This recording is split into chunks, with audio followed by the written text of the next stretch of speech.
Fala pessoal, fazendo os testes na placa da Atrium, a segunda placa.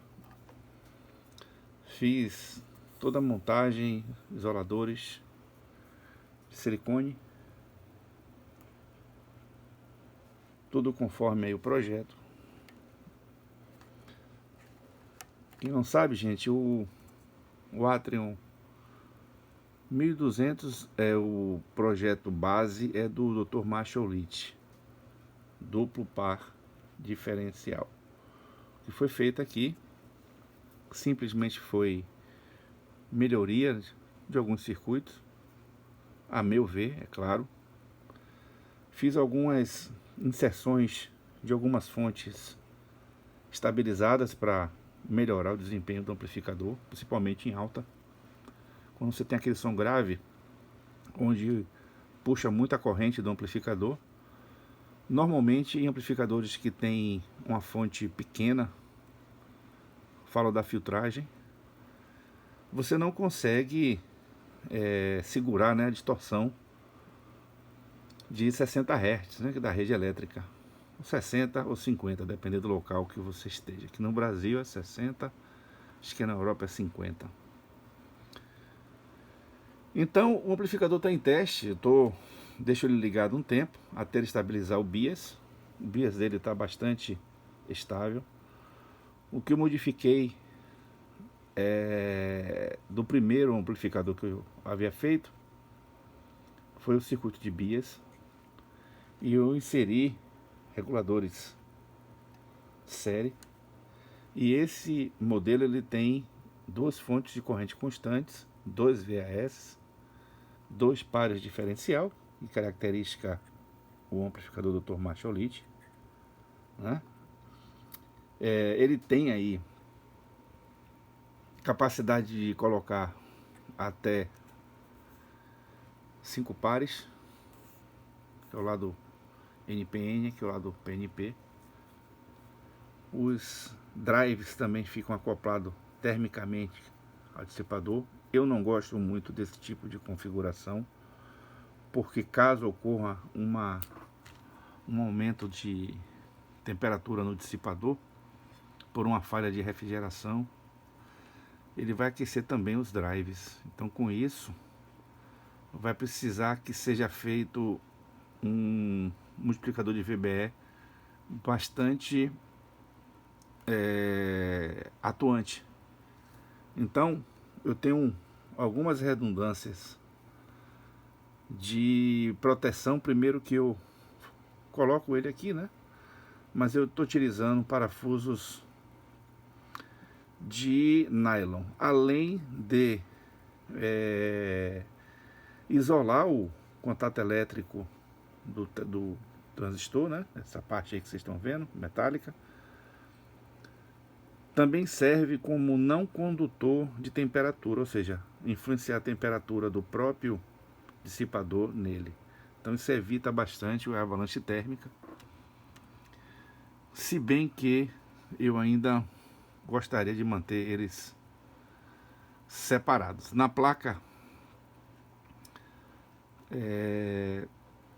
excitadora que eu estou lançando, eles são colocados na própria placa excitadora, ficando somente na parte de dissipação os transistores de saída efetivamente, ok?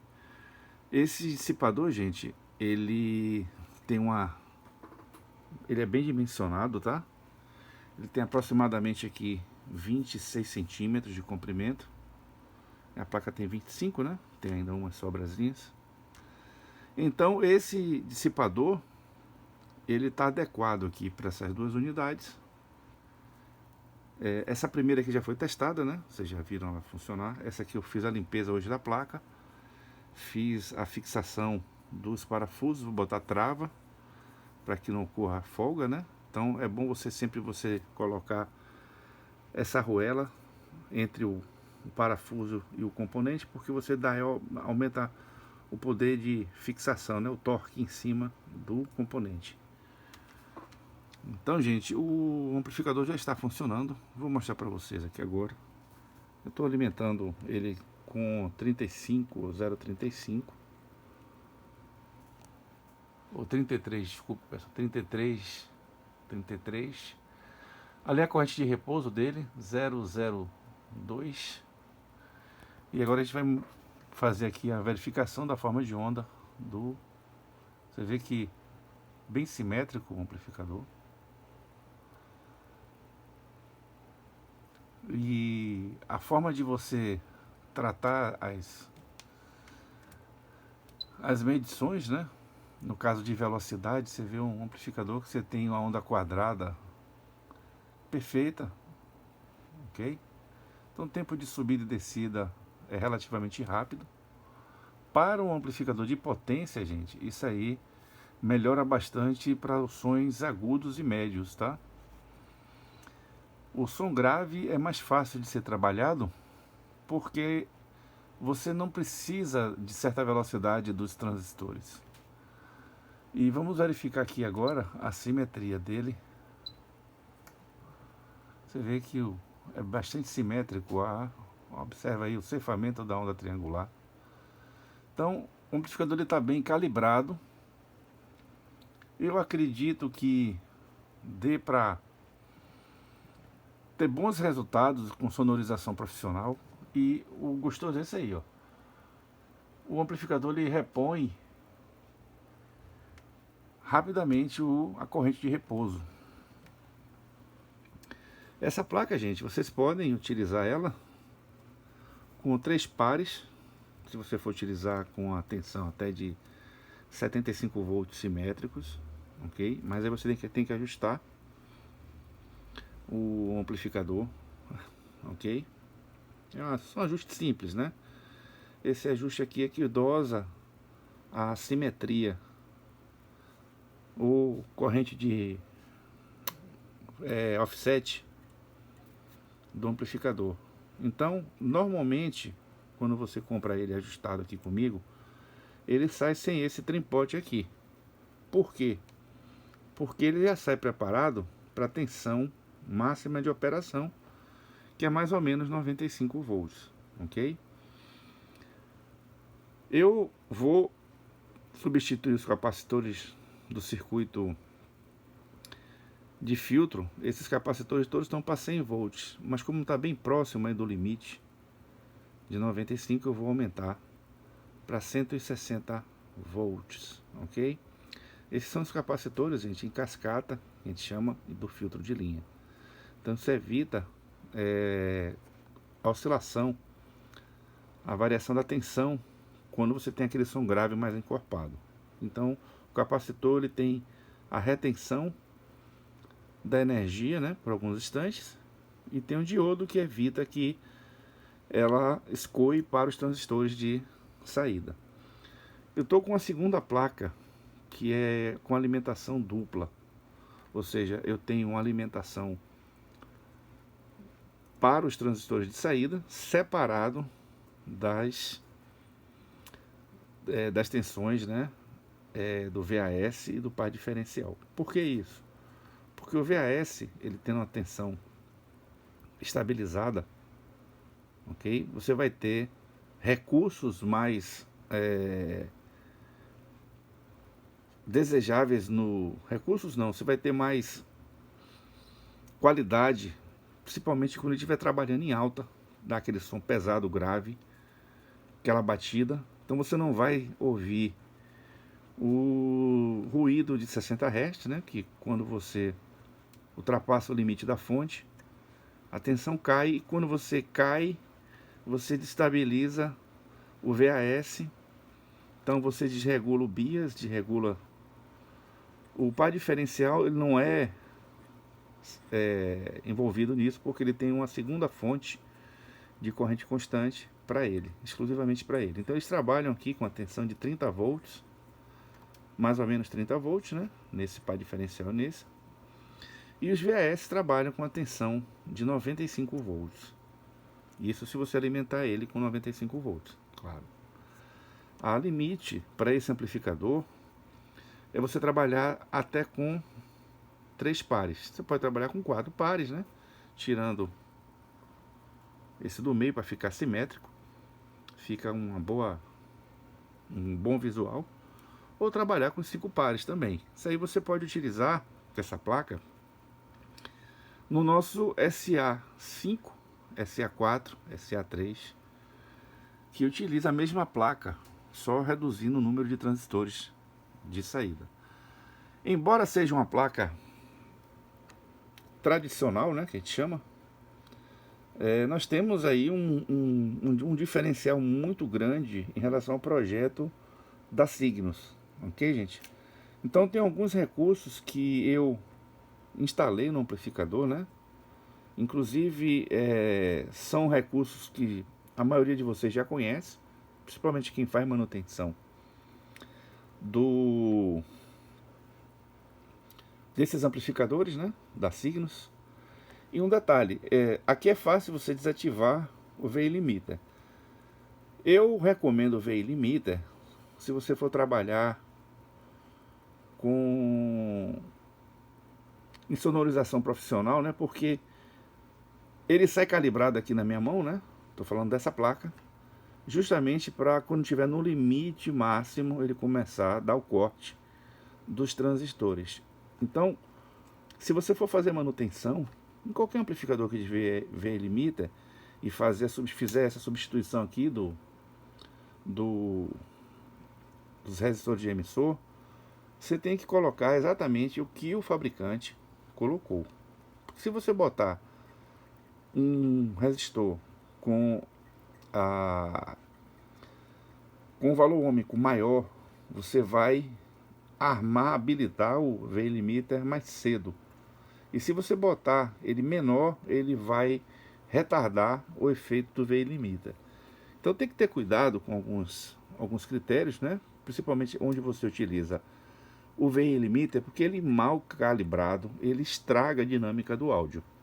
Então quando você tiver com aquele som grave bater no peito e tiver um VI Limiter descalibrado, ele vai fazer o corte e vai deixar aquele som xoxo. Então muitas das vezes aí, o som xoxo aí é proveniente da má calibração do VI Limiter. Quem quiser desabilitar, tem 2 resistores lá de 10 reais, um aqui e outro cá, é só tirar, que desabilitou o VI Limiter. Tá ali, tá vendo? Eu fiz essa montagem para facilitar, né? No caso, quem quiser desabilitar, eu não recomendo. Quem fizer manutenção desses amplificadores, utilizar rigorosamente os valores que estão aqui na placa e os ajustes que a gente colocou. Esse trempó aqui mesmo, ele não é crítico, ok? Mas se você botar ele num valor que descalibre, desbalanceie, você vê que um lado aí vai trabalhar mais do que o outro, né? Um par diferencial. Então o equilíbrio do VAS, né? Que aqui é um VAS e aqui é o outro VAS. Então aqui existe um resistor fixo que alimenta o VAS, esse primeiro VAS que é do lado PNP negativo, e o positivo aqui. Você pode deixar os resistores fixos desde que você primeiro faça a checagem da simetria, como está ali, ó. A corrente está sendo consumida tanto de um lado como de outro, bem próximas, que é 20 miliamperes. Então é uma corrente de repouso, que para esse amplificador ainda está baixa, eu vou ter que subir um pouco. Eu simplesmente estou fazendo as verificações, inclusive, de medições de pontos que a gente precisa ter, e depois fazer a análise do amplificador, né? Utilizando o limite dele, que é a tensão mais alta e a impedância mais baixa, que no caso aqui é uma impedância de 4 ohms. O pessoal me perguntou se eu posso trabalhar com esse amplificador com 2 ohms. Ó, de poder pode. Primeiro você vai ter que desabilitar o VI Limiter, vai reduzir a tensão, mantendo essa quantidade de transistores. Então se você, ao invés de você usar aí 90 volts, 80 volts que eu recomendo, você trabalha aí com 60 volts simétricos. Aí você vai poder trabalhar em 2 ohms. Mas eu digo uma coisa para você, gente: trabalhar com impedâncias muito baixas, você exige muito dos transistores de saída, e se tiver alguma falha em algum transistor, sai queimando tudo. A impedâncias um pouco mais altas, de 4 e 8 ohms, eu recomendo porque você trabalha com seus amplificadores frios, vocês trabalham com os alto-falantes de menos potência, né, que você vai botar a maior quantidade de alto-falantes, e vai ter uma eficiência sonora maior do que você utilizar um alto-falante apenas, né, por canal, digamos assim, de 2 ohms. Então você vai ter aí um prejuízo muito grande utilizando baixa impedância, a não ser que você tenha associações de caixas de som múltiplas, né? Aí sim você vai ter uma compressão sonora mais alta, porém você vai exigir muito dos amplificadores. Então é recomendado que você tenha mais amplificadores com a potência um pouco mais reduzida, no caso de 800 watts por canal é uma boa potência. Dá para você fazer uma sonorização profissional com qualidade. E lembrando, gente, antigamente você tinha maior quantidade de alto-falantes, transdutores, né? Inclusive eles eram de menor potência e tinha muito amplificador. Imagine um trio elétrico com PM5000. Quantos tinham que ter? Quantos PM5000 tinha que ter aí? PM5000 dá 200 watts por canal, né, em 4 ohms. E só tinha esses amplificadores, o gradiente, né, o A1, dentro dessa faixa de potência. Então, o que eu recomendo sempre para vocês? Manter uma potência razoável, porque os alto-falantes, você querendo ou não, eles gastam mais energia do que eles promovem potência sonora. Eu não concordo com alto-falantes muito potentes de 5.000, 4.000. Um alto-falante bom aqui para esse amplificador, um amplificador de 1.000 watts, dá de 18 a 20 polegadas, um grave, e uma impedância de 8 ohms, 2 em paralelo, né, para dar 4. Você vai ter um som fantástico aí com esse amplificador, uma pressão acústica fantástica. Então é isso aí, pessoal, só mostrando para vocês conhecendo o Atrium. Esse bloco eu vou colocar à venda em nossa loja. Você pode comprar em 4 vezes sem juros, todos os componentes zerados, de boa qualidade, placa de fibra de vidro, a placa é toda estanhada, toda reforçada. Essas duas placas foram as placas protótipos que foram feitas para testes de furação, adaptação de dissipador, mas elas são da mesma forma que essa aqui, tá? Essa aqui só foi feita industrializada. E a vantagem de você adquirir esse bloco aqui, que ele já sai todo montado, testado, calibrado. Inclusive, se você quiser, se você for arrematar esse bloco aqui, você informa a tensão que vai trabalhar. Eu posso calibrar a placa para você. E você já leva a placa aí, só botar no seu gabinete. Ela dá certinho no SA4 e SA5, tá, gente? Fica um som maravilhoso. Vou botar em outro vídeo. A gente vai ouvir um pouquinho aqui do Atrium 1200. Só que eu vou testar os dois canais, tá, gente? Para que vocês ouçam os dois canais funcionando e ter uma noção do que será esse amplificador aí na mão de vocês. Então é isso aí, pessoal. Forte abraço. Esse aí é o Atrium 1200, ok? Um baita amplificador, som fantástico. Dá para muita gente aí ter um som fantástico aí nas suas SA4, SA5, caso vocês queiram trocar, ou então montar o seu próprio amplificador. Essa é outra placa, vocês estão vendo, e essa placa aqui está em teste. Valeu, pessoal, aquele abraço. E já ia me esquecendo, ó, vamos ter sorteio aí provavelmente no dia 20 de dezembro. Se inscrevam no nosso novo canal da Powertronic IND. Vou deixar a descrição desse canal neste vídeo para que você acesse. Assista o vídeo, ele vai perguntar lá, ó, qual o melhor amplificador a nível profissional, e conte os coelhos que estão aparecendo durante o vídeo, que a gente vai pedir para vocês quantos coelhos aparecem durante o vídeo. Então, dê essa informação no nosso canal lá, né? Nos comentários que você assistiu o vídeo, tem X coelhos e responda a pergunta. Automaticamente você já está participando do sorteio do nosso MK4 V12, tá, gente? Então vamos lá, trabalhando firme e forte. Muitas novidades para o ano de 2023. E vamos que vamos, pessoal. Um abraço e até a próxima.